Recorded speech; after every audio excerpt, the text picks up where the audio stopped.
नमस्कार, तुम्हा सर्वांचं स्वागत आहे आपल्या चॅनलवर सविताच पाककला। तर आज करत आहोत चपातीचा थिन क्रस्ट पिझ्झा।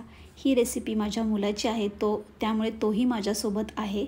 तर चला सुरू करूया। त्यासाठी लागणारे साहित्य 2 ढोबळी मिरची, 1 टोमॅटो, 1 कांदा, 1 रेड सॉस, 1 टेबलस्पून घेतलेला आहे। हे आहे 1 टेबलस्पून मेयोनीज, पिझ्झा टॉपिंग आणि आपला नेहमीचा टोमॅटो सॉस, 100 ग्रॅम चीज आणि सॉस लावण्यासाठी स्पॅच्युला 1 चमचा। हे सर्व साहित्य ठेवलेलं आहे। आता आपण सर्व भाज्या बारीक चिरून घेणार आहे, कारण आपण चपातीचा पिझ्झा करत आहोत। आपला बेस थिन असणार आहे, त्यामुळे सर्व भाज्या बारीक चिरून घ्या। चला सुरू करूया पिझ्झा बनवायला। तर सर्वप्रथम मी लावत आहे रेड सॉस, जो pizza pasta sauce doctor Oetker यांचा मिळतो, तो मी आणलेला आहे। सर्व बाजूने सॉस पूर्ण पोळीला व्यवस्थित लावून घ्या। 1 टेबलस्पूनच सॉस सगळे घेतलेले आहेत, कारण 2च पिझ्झा करणार आहे, त्यासाठी 1 टेबलस्पून सफिशियंट आहे। आता हे लावत आहोत आपण पिझ्झा टॉपिंग। मुलांना सॉस हे भयंकर आवडतात आणि ही रेसिपी माझ्या मुलाने ट्यून केलेली आहे। मी सगळे सॉस आणून ठेवल्यानंतर मी ब्रेड आणणार नाही म्हटल्यानंतर त्याने ती सगळी ट्रिक चपातीवर वापरली आणि तो खूप सुंदर झाला। म्हणून आज आम्ही ही रेसिपी तुमच्यासमोर सादर करत आहे की तुम्हीही तुमच्या मुलांसाठी करू शकता। अतिशय हेल्दी बेस राहणार आहे, कुठलाही मैद्याचा बेस नसणार आहे। तर बघा, टोमॅटो सॉस पण लावून घेतलेला आहे। टोमॅटो सॉस आवडत नसेल तर नाही लावला तरी चालू शकतो। हे मेयोनीज तर मला वाटतं सर्व मुलांना खूप आवडतं। तर मेयोनीजने छान क्रीमी टेक्स्चर येतं आणि मेयोनीज तसंही सँडविचमध्येही छान लागतं। तर सर्व बाजूने मेयोनीज व्यवस्थित लावून घ्या। आपला बेस हा खूप हेल्दी बेस असणार आहे, त्यामुळे मुलांनाही खाताना मजा येणार आहे। भरभरून चीज घाला। मुलांचं सगळ्यात आवडतं आहे चीजसाठी पिझ्झा खाण्यावरती खूप मुलं म्हणजे अशी हे असतात की नाही, मला पिझ्झा खायचा, चीज प्रचंड आवडतं, त्यामुळे चीज भरपूर घाला। आता भाज्या मी घालते आहे, भाज्याही भरपूर घाला। मी सर्वप्रथम कांदा घालते आहे।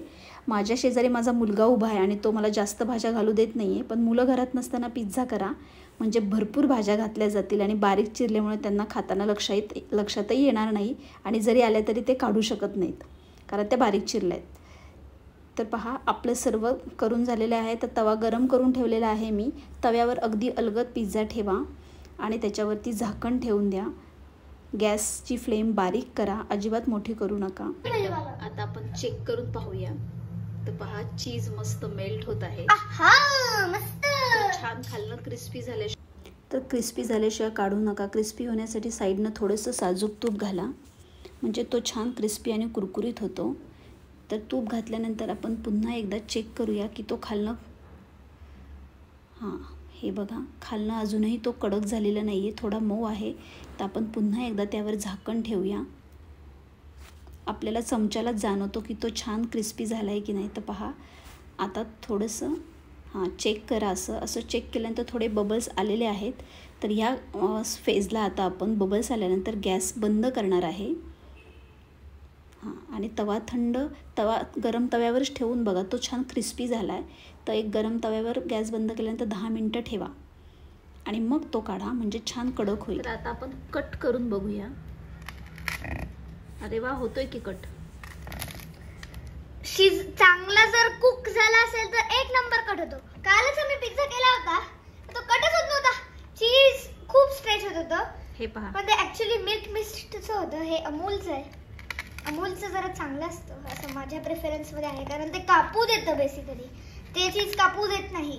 कापताना थोडीशी काळजी घ्यावी लागेल, कारण हा बेस आपला गव्हाचा बेस आहे, त्याच्यामुळे थोडंसं तुम्हाला ट्रिकी वाटू शकतं हे, पण अलगद कापा। घाई करून नका कापू आणि मुलांना तर कापायला देऊच नका, नाहीतर पिझ्झा सगळा डिस्ट्रक्ट होईल, तसं टॉपिंग्स वगैरे सगळं। तर पहा, मलाही कापताना त्रास होतोय, पण 2 तर झालेले आहेत तुकडे। आता आपण पुढचे 2 करूया। त्यासाठी मी ह्याला टर्न करते, परत जॉईन करते आणि परत जॉईन करून कट करा। त्याची साईड बंद राहील। सुरीचं जे तुमच्याकडे जर पिझ्झा कटर असेल तर पिझ्झा कटरने करा। माझ्याकडे पिझ्झा कटर नाहीये, म्हणून मी सुरीचा वापर करतेय। ऑप्शनल आहे।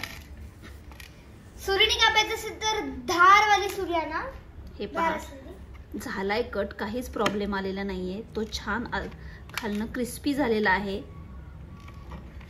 तर पहा छान पिझ्झा कट झालेला आहे. बघा ते चीज मस्त बघू शकता. आणि खालूनही खूप सुंदर भाजला गेलेला आहे. तर नक्की ट्राय करा. तुम्हाला कसं वाटलं हे आमच्या चॅनलवर नक्की सांगा. कमेंट, शेअर आणि लाईक आणि सबस्क्राईब नक्की करा. तुम्ही एक्साइटमेंट पाहिलीच असेल माझ्या मुलाची. तर अशा पद्धतीने दुसराही पिझ्झा तयार झालेला आहे. त्याच्यावर चिली फ्लेक्स आणि इटालियन सिझलिंग टाकून आम्ही तोही सर्व करणार आहे. रेसिपी नक्की ट्राय करा. रेसिपी आवडल्यास चॅनलला लाईक, शेअर, सबस्क्राईब जरूर करा. तोपर्यंत हेल्दी खा, हेल्दी राहा. धन्यवाद.